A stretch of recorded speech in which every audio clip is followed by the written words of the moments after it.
Welcome to the Elaborate Topics podcast, where we focus on lab-specific strategies for medical laboratory professionals. We're proud to be the healthcare detectives that work behind the scenes to get the results needed to influence medical decisions. Let's grow together and jump right into the lab. Well, hello and welcome back to another episode of the Elaborate Topics podcast. I love talking to all of our listeners, so I appreciate you for tuning in today. Today, I've got a very special episode for all of our listeners today. But before we get into it, do me a favor and share this out with your friends. Don't be stingy. The Elaborate Topics podcast has been on now for over 3 seasons. We've got over 180 episodes in our libraries, and we are listened to in over 100 countries. So thank you to all of our faithful and dedicated listeners, especially the ones that have been with us since 2020 when we started this during the pandemic.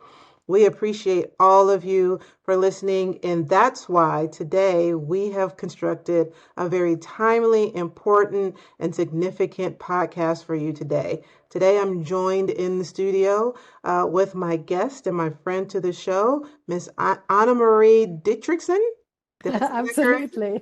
Thank you so much. Thank you for joining us today. And I'm excited because Annamari is an expert in an area that is so timely and important in our laboratory community right now, and that is health and wellness. And so today we're going to be talking about signs of burnout, stress, and how to combat those things so we can all get back to a normal, or what is close we can get to as a normal work-life balance. And some people say, there is no such thing as work-life balance. I bring myself to work and I bring my work self home, and it's all infused together. But how can I be as healthy in both of those things and everything that I'm doing in life?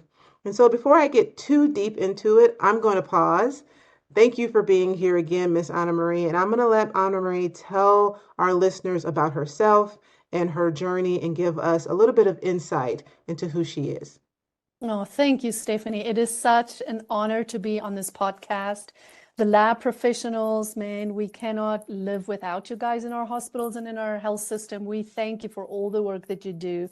And it's truly a privilege for me to share some of my heart with you. So I am a healthcare executive myself. I am in the trenches with you guys. I don't have a 9-to-3 soccer mom job. I'm in it with you guys.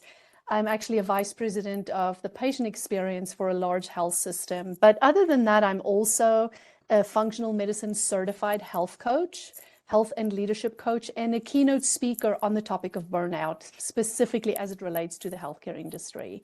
I am a keen outdoors woman, and I think just my passion for hiking 14,000-foot peaks with my dogs and my adventures in the outdoors has helped me so much to shape really how I bring myself into this corporate society. So it's just a pleasure to be with you here today.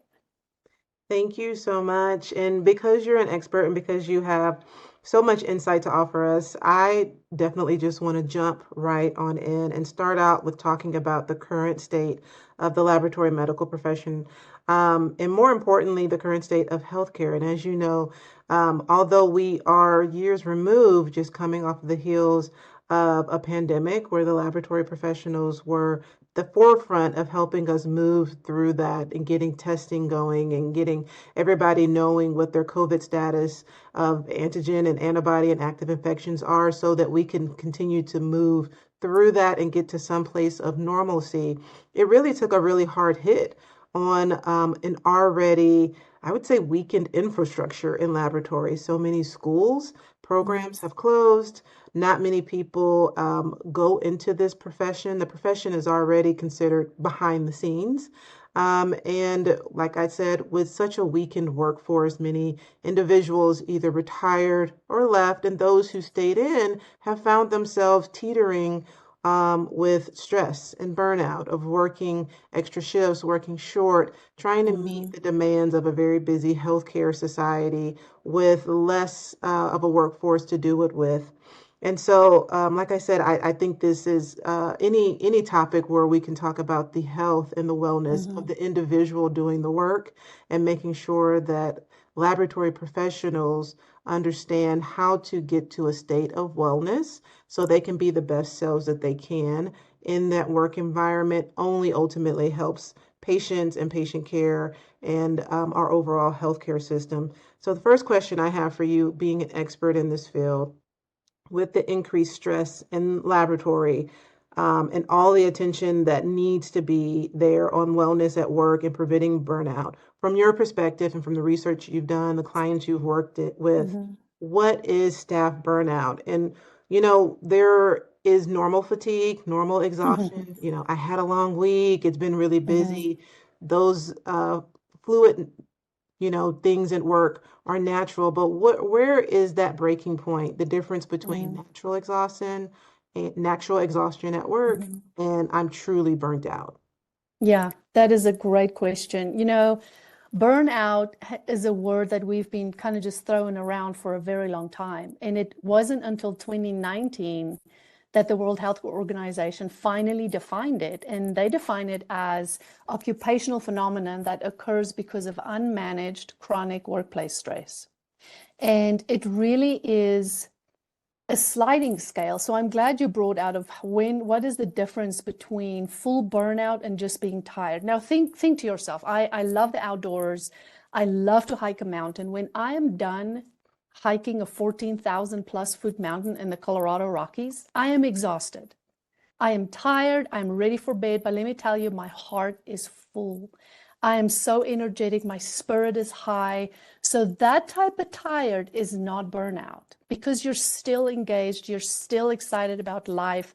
You feel a sense of accomplishment. So I believe what the burnout that we're experiencing in the healthcare industry right now is truly exhaustion beyond energy depletion.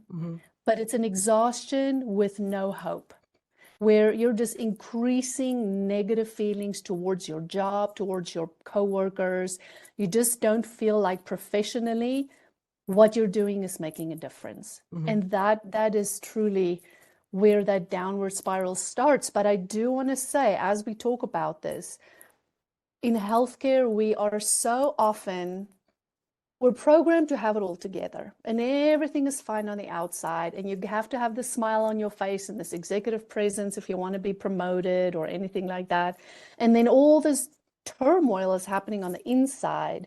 And so often we don't even want to admit that we're on that scale of burnout, where it's somewhere in between from fully charged to complete exhaustion and full burnout. And you might not be on the full burnout where you cannot get yourself out of bed in the morning, but you might be on your way there. So take this serious and don't wait until you have to go into the ER because you just cannot function anymore.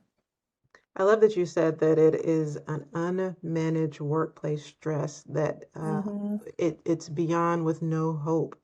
And so when you think about that, many times team leaders may not be able to properly identify this in their teams because they are themselves experiencing this. Many times I know, even for myself, my team members will come to me with certain things and I'll say, you make light of it, but you say, join the team or, get in line, like we're all going through these things. But obviously, like you said, if it's that unmanaged, then it is something that we should obviously pay attention to. From your perspective, knowing these definitions, knowing all of this, why is it important to be aware of these signs in your team? And if you do ignore them, what does that potential impact look like? Yeah, great point. I think it's important as well to point out where you said everybody in the healthcare industry are at risk for burnout. And so often us as leaders are leading teams who are on the brink of burnout. And I just want to reiterate the importance of you as a leader. If you're in a leadership role, whether it's an influential leadership role, but you might not have the badge, but people are looking up to you, or if you actually are in an authority figure in your system, you need to take personal responsibility, because so often we wait for the organization to do something for us. Get a wellness lounge, and we can talk about the wellness lounge in a minute because I have some thoughts on that. Or, the company needs to have this program or that program for us. And yet I believe that addressing burnout is both a personal responsibility and a corporate responsibility. Your question, sorry, on how do you really address, how do you see that in yourself before you can help your team? If you are irritable beyond your normal personality, that should be a warning sign. Or if you just don't have any passion for coming to work anymore, you lost that calling. So many of us in the healthcare industry, this is not just a job. This is a true calling. Why would we otherwise stay in it, for crying out loud, with the stresses that we have? And so really making sure that you still have dreams outside of your job is so important. But if you don't address it, the statistics are staggering. The American Hospital Association a year ago said that it is predicted that in the next 5 years, so we're coming up on that, there will be a shortage of 3 million essential healthcare workers, right? 91% of employees say that unmanaged stress and frustration in the workplace negatively impact their quality of work. So imagine you just started out our conversation with staffing challenges. Now imagine 91% are not able to give their all. We have to address this, right? I mean, we can just go on and on. This is costing the US economy $190 billion just on their healthcare costs. Isn't that frightening? That is, well, that's one, frightening, right? As a person who works in healthcare, but also a person who has young children and receives healthcare. And I want to dive into something that you mentioned, because it's something that myself and my co-hosts talk about a lot when we talk about mentoring, and we talk about the need for whether you're a leader or informal leader or not, official with a title or not, the need for consistent self-awareness, and for you continuously to know yourself, for you to understand how you show up to the workplace and how you are showing up in the world, and for you to understand that everybody's emotions and energy is contagious. And so whether you're putting out confidence or whether you're putting out stress, that you are managing the emotions within yourself, and nobody can do that. And there's not enough pizza parties in the world to fix that. And so if you could, or if you would, dive into that a little bit more, where you said, it's not just about the organization, it's about you yourself understanding this for yourself. Because one of the things we love to do on this podcast is, wherever we can, give our listeners actionable items that they can walk away from. And I'd love for us to touch on that a little bit more before we move on. Absolutely. I love that you brought that up, because even in my keynotes, when I speak to leadership groups in the healthcare, we always walk away with something you can do right now to change this. So I'm going to share with you how I work with my clients. I take them through a 12-week process, and it's critical that we address mindset.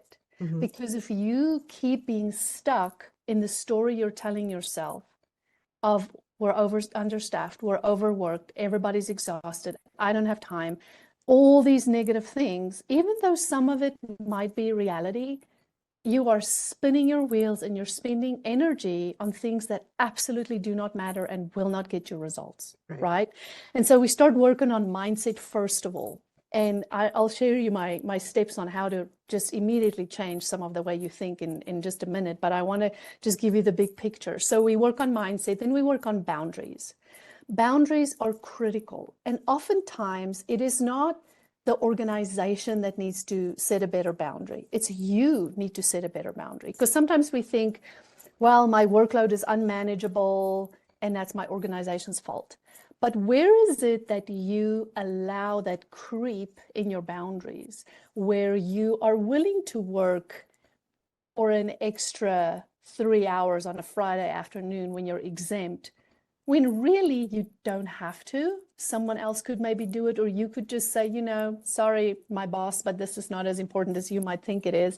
Now, much nicer than that, but boundaries is critical. I think too, we often, especially as women, I'm sure you have a lot of male listeners as well, but so often women go to work and we put in a full shift. We give our everything at work, and then we get home and we put in a second shift.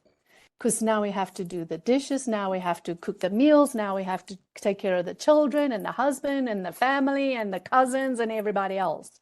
Where is those boundaries where you can truly work with a partner and say, look, we're in this together.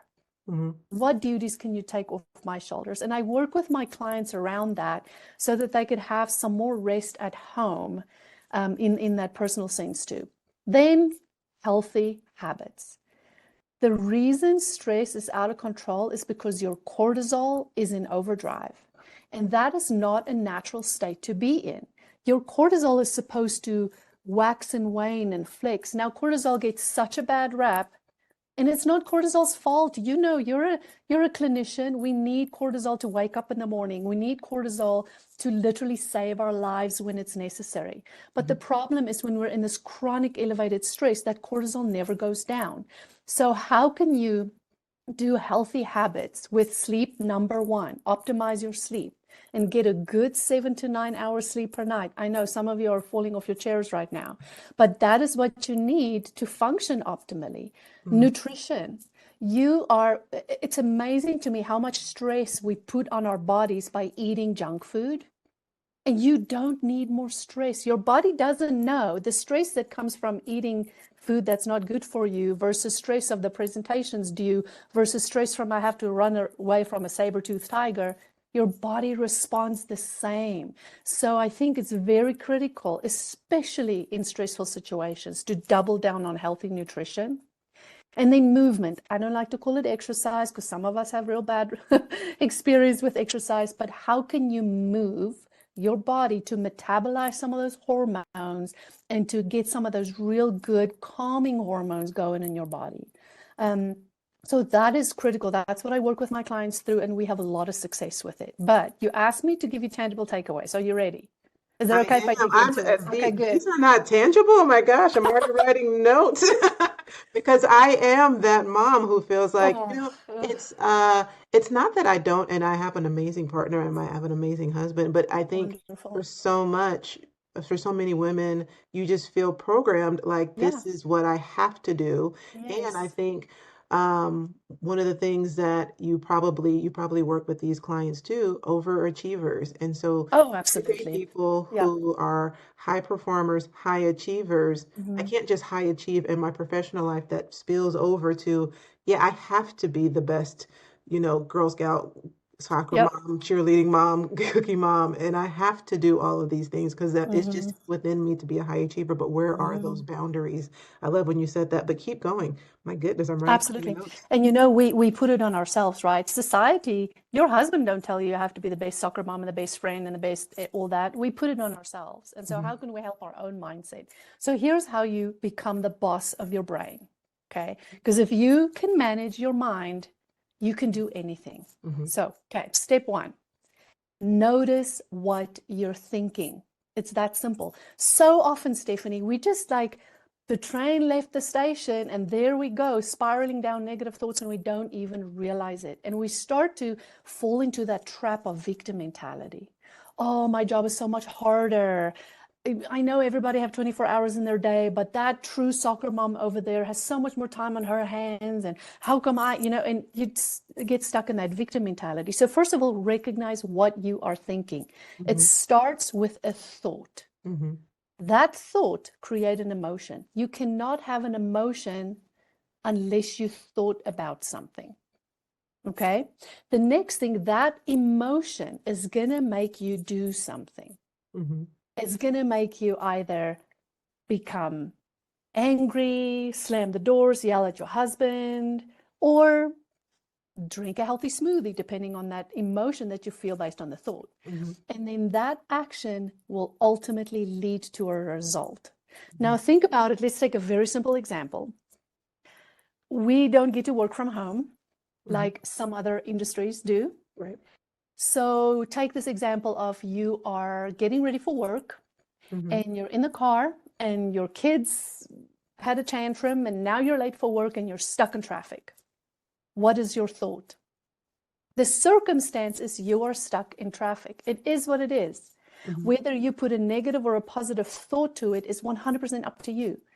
So let's say you think, oh my gosh, I'm stuck in traffic. This is terrible. People are driving around like maniacs. I'm going to be late for work. This is ridiculous. Why can't my kids just take care of themselves? Why can't my husband help me? All those thoughts. Stephanie, I'm going to ask you to answer this. How does that make you feel when you have all those thoughts? I can just feel the anxiety rising over me. Like I'm going to be late, or people are going to be looking for me. I'm going to miss so many things. I'm going to put myself behind. I'm going to have to stay late. I can't stay late because I was going to try to work out. Well, I guess I won't work out. Then I'll, won't be able to work off the Popeyes that I ate yesterday. I don't know. Exactly. So you just spiral into negative thinking, and that makes you feel miserable, frustrated, disappointed, anxious. What do? You clench that steering wheel and you start to honk the horn and you're just mad at everybody. Your shoulders tense up.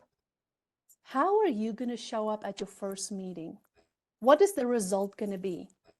I'm definitely not going to be focused. Exactly. I'm not going to be my best self because I'm not going to be focused. I'm going to be really distracted by the morning that I had. Exactly. So how can you turn that around? It's that simple. When you get that thought of, I'm stuck in traffic, how can you say no to the negative thoughts? How about you say, I'm stuck in traffic and I absolutely love my children and I'm so glad I could be there to work them through the tantrum. My team will be fine waiting for me for 10 minutes. Nobody's life depends on it. We're going to be fine. How does that feel? That feels much better, but why is that so much harder? Why is reprogramming your mind so much harder the older you get? Because I'd imagine this would be such an easy thing for my fifth grader to do. But the older you get, it's almost like I can so easily go down a rabbit hole of 10 bad things that will happen if I'm 5 minutes late to work. Exactly. I mean, we can go into a whole neuroscience discussion here, but I'll make it short and simple. Your brain wants to keep you safe. So if you're late for work, your brain wants to think of anything to tell you to turn the car around and not even go to work. Okay? It takes rewiring your neuro connections to train yourself to do this different. And I'm telling you, it can be done. But if you have had years, if you have had a lifetime of letting your mind jump on a train and leave the station without you as conductor in charge, it's going to take some time to rewire it. And that's why I suggest start with simple things. Like one of my clients had, for a long time, struggled with guilt as a mom not being there for her children because she's a leader in healthcare. And we started working with her mind, and she started building her confidence and say, no, I am a good mom. This is my evidence why. And she told me the other day, her daughter, her 10-year-old daughter said, what's daddy's phone number? I want to ask daddy if he can come to my school workshop with me. And she caught that thought. Initially, she was going to think, oh my gosh, I'm not a good mom. She wants her dad to go with her. But she switched it around and she immediately said to herself, isn't this amazing? I have built healthy boundaries and I've included my husband in raising the kids to the point that my daughter now has such a great relationship with my husband that she wants him to be a part of it. Completely different outcome. So it can happen. And I'd imagine if you're working with healthcare leaders, you have seen firsthand how some of these examples can translate into success stories for patient outcomes. I mean, I'm just thinking of when things go wrong, when the tube system goes down, or when a doctor calls and yells at you, or when you're not able to, when somebody calls in for a shift and you're not able to get that covered, how your team can change these thoughts in their mind to refocus and renew themselves back on the team and all kind of get back in the same goal towards patient care. And so can you speak to that a little bit? Absolutely. Like I'll just use your example of the tube system. If the tube system goes out and everybody's mad at lab, because obviously it's your fault, right? We got to blame somebody. And if your whole team is now going to spiral into anxiety, Mm-hmm. what is the number one enemy of productivity?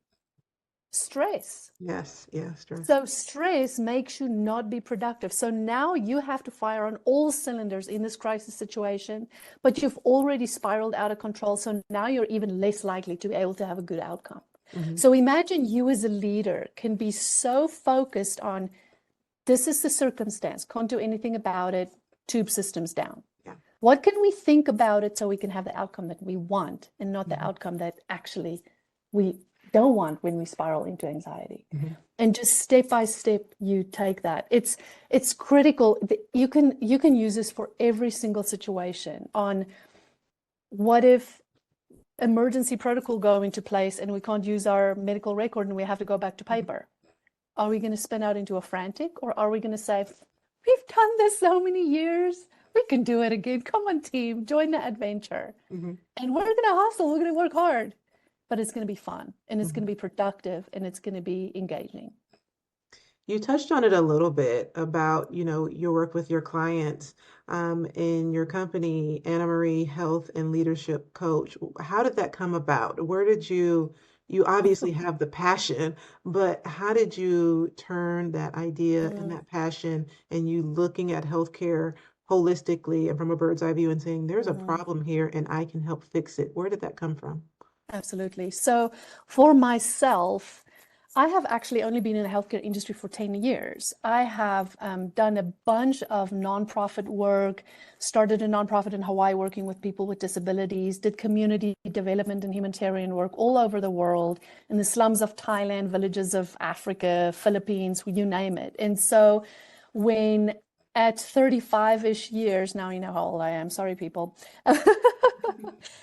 I thought I would be immune to burnout because I've seen so much suffering across the world, and I've had to live in very difficult circumstances. And yet, when I started to climb the so-called ladder in the healthcare industry, and I moved up really fast, kind of like not your conventional way to move up in the healthcare industry, but I was blessed to have incredible people who poured into me. And even yet, I noticed in myself, when that cortisol started to get out of control, I started picking up weight. I started to get gray overnight. I had bags under my eyes. I yelled at my husband, and he's the most amazing person in the whole world. My team was like, what the heck happened to you? You used to be nice. Right? And so I realized this was probably 8 years ago, I realized I got to do something. And I started doing these things that I just shared with you. I doubled down on myself. Now, I went through a lot of trial and error, and my clients don't have to go through that trial and error because I've already done it and I have a system that I know works. But it really came to a tipping point for me to turn this from just something I do for myself to something I help other people with in 2020, where we had this unprecedented situation happen. And then COVID went away for the rest of the world, but we just had it worse because then we sat with all the repercussions of COVID. And really 2021, 2, and 3 has been so much worse than 2020. But in 2020, I saw the great resignation and people just drop like flies. And I knew I had to do something because I'm one of those people, if you see a need, it's probably because you're called to fix it. And so I got certified as a functional medicine health coach, and I started my business.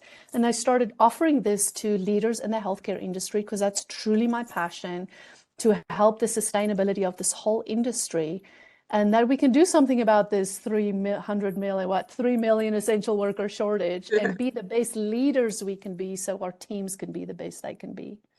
I love that response. And you, like I said, you can just feel that the passion and that that what you're talking about, that you've lived it and that you've helped people come through it. And I want to ask you, not just for me as a healthcare leader, but from the people that you have worked with, and I'm sure you've worked with people who run the gamut in the spectrum from nursing to, maybe different disciplines and ancillary.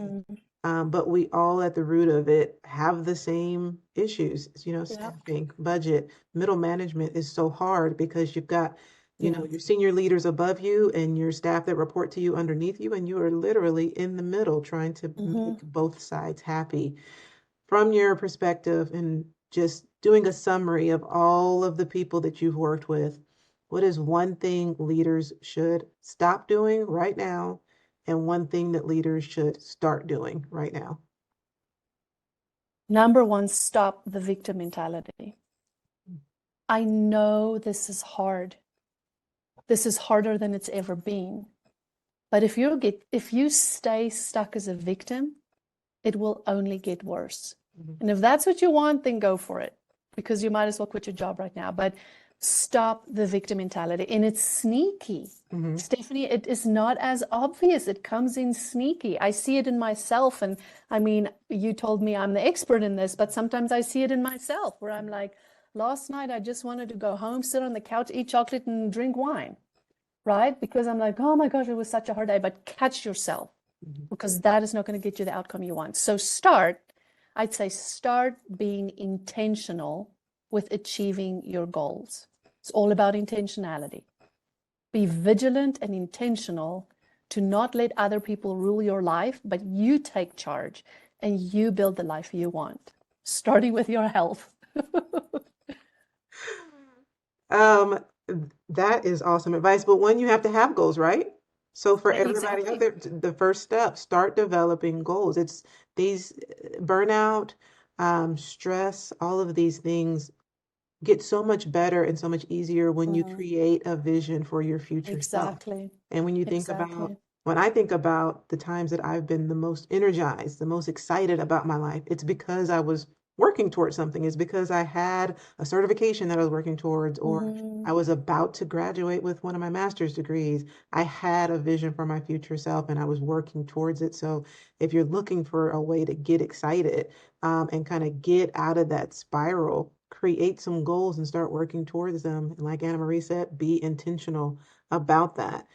With all of this, I kind of alluded to it earlier, there's work-life balance, and then there's so much literature that talks about now there is no such thing as work-life balance. So what's your take on that? What is the definition of work-life balance, or is it just about being well-rounded? In particular, when it comes to being a leader and a leader in healthcare, what is the difference between the two? Are they the same? Yeah. If not, what's your thoughts? You're so right on. I think work-life balance, I mean, what is that even? And then more recently, people have started to talk about work-life blend, but to me, that just sounds like even more pressure on your shoulders. Now you have to blend the two, good grief, right? So I think it comes down to, what is your vision? What do you want out of life? And is what you do every day getting you there? Whether you're at work, whether you're in bed sleeping, whether you're spending time with your children, do you not feel guilty in any of these spaces? I would say then you're well-rounded. If you can be at work and not feel guilty about not being a good mom, like all the other moms that can be there to bring cupcakes to the birthday party, and here you are taking care of life and death situations in the healthcare industry, right? And do you have energy? Or does that, remember I told you when I hike a mountain, I'm exhausted, but I'm not exhausted. I'm so energized and passionate about what I just did. Which is crazy. That feeling, that feeling of, yes, I just put a very hard day's work in, but I know it was purposeful. I know I changed lives. I know this is me walking in my calling. And if you can feel like that, then you've got it. So forget about the balance thing. There is no balance in life. Everything you do, you have to give up something else. And you just need to decide, what do you want to give up? Are you willing to give up certain things? Then have peace with that and sit in that passion.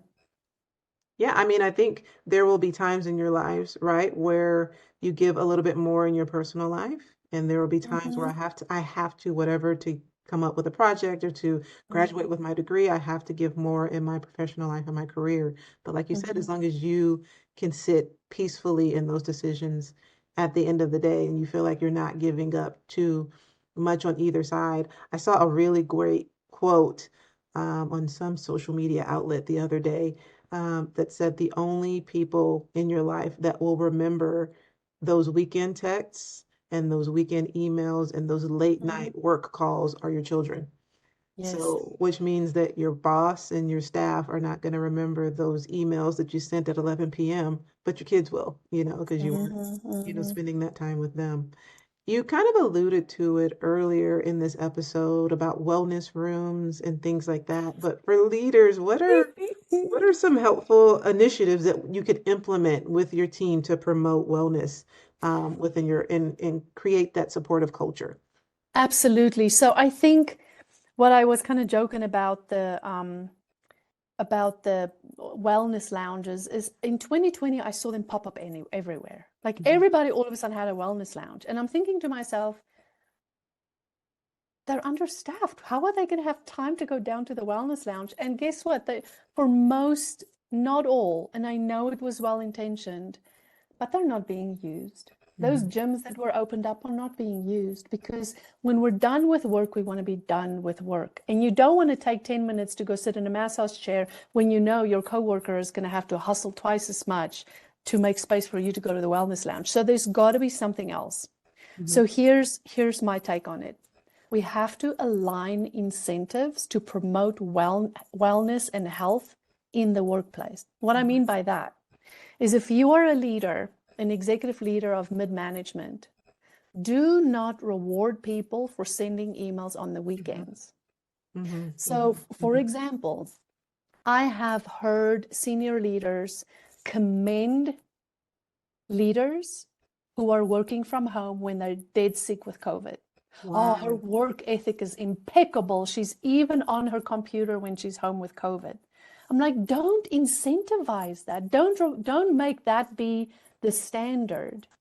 Celebrate when people are going on PTO and vacation, because more than 50% of us don't take our time off because we think that either we're not going to be up for the promotion, they're going to figure out that they don't need us, our team is going to be left without us, all these guilt trips we put on ourselves. And so how can you as a leader tell your staff, I want you to go on vacation and we've got this, versus putting you on a guilt trip for taking PTO? Well, I would Right? say first, one of the things that we have to do, and this is a hard thing to do in the laboratory, is you've got to set up the succession plan so you feel comfortable. So many people in the laboratory, and it's pervasive, feel that it's job security for me Exactly. not to share my role with anyone. So, but then you set yourself up. It's a double-edged sword, probably not the most, polite metaphor to use in that instance, but yeah, you have job security, but you also have to now be at work all the time rather than Yeah. sharing that knowledge, helping others grow, creating that succession plan. So when you leave, you can feel comfortable, but then others can feel confident that you've delegated work to them and they can confidently go forth and do that work, right? Exactly. Yeah. And with that too, what can you do in the workplace is teamwork. Really build a resilient team that are there to have each other's backs. Exactly what you just talked about. And being honest with the team about the struggles, so that if somebody is truly a little bit further down on that sliding scale from fully charged to burned out, that the rest of the team can help pick up the slack because they know someone will help them again later. That's good. That's really good. So when you think about all the challenges that we have in healthcare and, the ones that we've talked about, particularly in the laboratory, and if there is a listener out there listening right now that says, you know what, this is good stuff, but this just isn't how my laboratory operates. It's not how my organization operates. These are not the types of initiatives that it's about the bottom line, it's about the productivity, all of these things. And I want to not be a victim, but how can I advocate for myself at work? What would you say to them? Exactly. My first thought was, number one, get out of the victim mentality. And number two, really, why don't you take this as an amazing opportunity for you to be the spearhead and the catalyst for change? Why don't you model healthy boundaries? We're so afraid to say no because we think then people are going to think we're lazy or we don't want to be a team player, etc. But if you do it out of the right intentions and a pure place in your heart, people will respect you for it. So if this is your situation and you just cannot see any way out, why don't you be the start and take this as an amazing opportunity and advocate that you can bring your whole self to work. I know DE&I is such a hot topic nowadays, and I think so many of us feel burned out because we cannot fully be ourselves at work, right? I'm thinking about me as originally a South African. By the way, yesterday I celebrated my 1 year of being a USA citizen. So very excited. Congratulations. Thank you. Thank you. But of course, my cultural wiring is South African. And those of you that have South Africans working alongside you in the lab, you know that we kind of like say it like it is. We don't sugarcoat things, and we just say it and move on because that's just the way we do it. But I have felt for so many years, I have to sugarcoat everything I say, otherwise people are going to have their feelings hurt. And so how can you advocate for your whole team to bring their whole self to work? Because if you can truly be in, how can I say, in resonating with who you truly are, then you're going to be able to navigate that burnout even better. Mm-hmm. Yeah, we've talked to so many people on this show and been blessed to have so many amazing guests. But one of the things that has been really pivotal is that burnout accelerates when I have to wear a facade. You know, Yes. I'm at work almost more than I am at home. And if I'm not able to be myself at work, then, you know, I spend over half of my day, over half of my week, over half of my life pretending.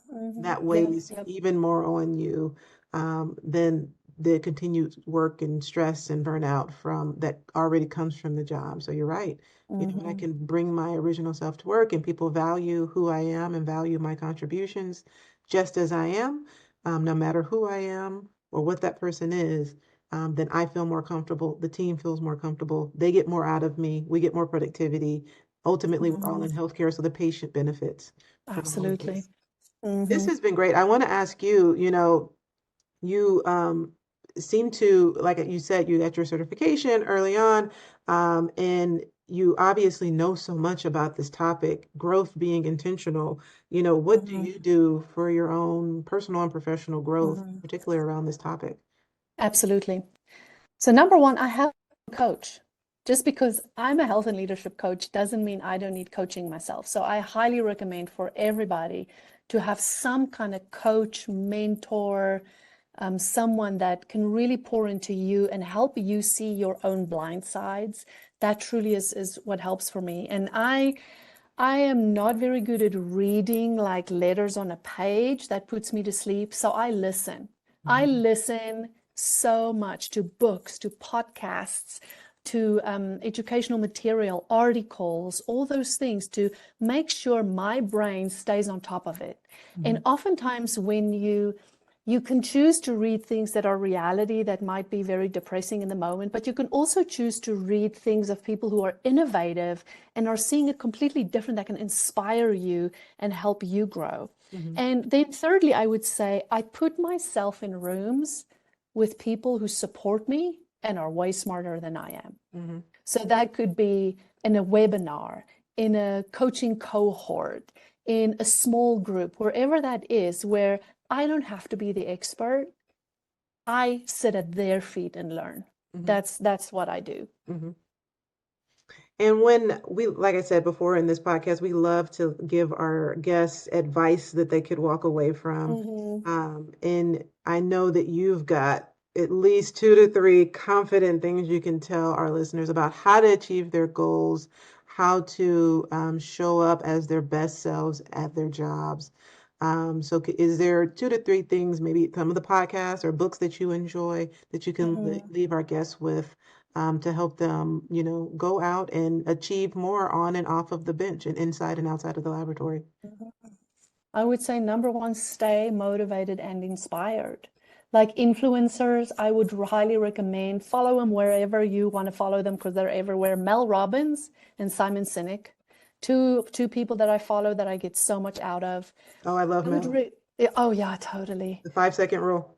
Oh yes, absolutely. That 5-second rule gets me out of bed in the mornings. When it comes to reading 2 books, I would highly recommend.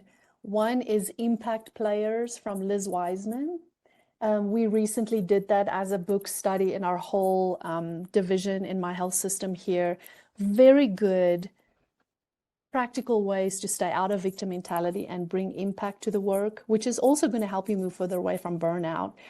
And then up-and-coming author Ovell Barbie that I met at a conference. He is just a phenomenal human being, and his book, The Big House, really, I would recommend buy that book to give to your supervisor as a Christmas gift, because it talks about DE&I from a completely fresh perspective. Oh. Like being a white female executive leader, just to be honest with you, over the last few years, it's been hard to not feel guilty about all the things we do wrong. And reading Ovell's book inspired me and gave me tools on how we can do this better without the guilt trip. So I just think he's fantastic. And then for you guys in the lab, listen to The Doctor's Pharmacy by Mark Hyman. It's clinical, it's functional medicine. It is a completely different way. You know, we all work in healthcare, but really we work in sick care. And he is all about creating health. So I'd say that could be something fun for you to just listen to on your drive to work to get a fresh perspective of what healthcare can look like. I'm definitely going to tap into some of these resources. So thank you. And for our listeners who are listening and want to get more connected with you and reach out to you, understand, maybe perhaps become one of your clients and get more education from you, how can our listeners stay connected with you after they listen to this podcast? Absolutely. Follow me on LinkedIn. That I'd say number one, Annamari Dietrichson. My name has no E's in it. It's Annamari, one word. And my last name, the word diet, the word rich, and the word son, Dietrichson. So that's how you can find me on LinkedIn. And then you feel free to email me, annamaricoaching@gmail.com. So AnnamariCoaching@gmail.com. And I am soon to launch my website, which will be annamaricoaching.com.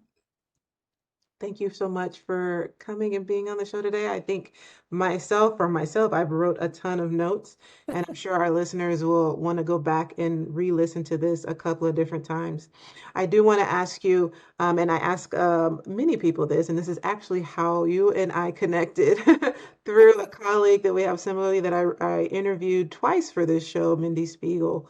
One of the questions that I often ask our guests is, if you could have anybody on this show, who would it be? But it's hard homework because you have to help me get the person on this show. So the answer is easy. The answer is easy. I would say ask Ovell. And you can bring all your DE&I questions to Ovell. He is phenomenal. His company is actually called Ask Ovell. He is a long-term HR executive that has a lot of insights on the whole HR side of things. So I'd say reach out to Ovell, and if we can't get you to have him on the podcast, I have a whole list of friends in the coaching industry that will be love to join you. Thank you so much, and thank you for coming on the show today. This has been amazing. I appreciate all of your insights. Thank you, Stephanie. I appreciate your time. And thank you for all of our listeners for tuning in today to the Elaborate Topics podcast. I hope that everybody got so many gems and so many pearls out of the amazing information from Ms. Annamari. Certainly reach out to her and connect with her coaching company. We all, like she said, every mentor needs a mentor and every coach needs a coach. And so everybody needs someone in their life that will continue to push them and continue to help them see where their blind spots and tendencies are. And so I certainly appreciate all of the information she's given to our listeners today. I hope that you all enjoyed it. And until next week, I hope that you all stay well and stay safe. And thank you for listening.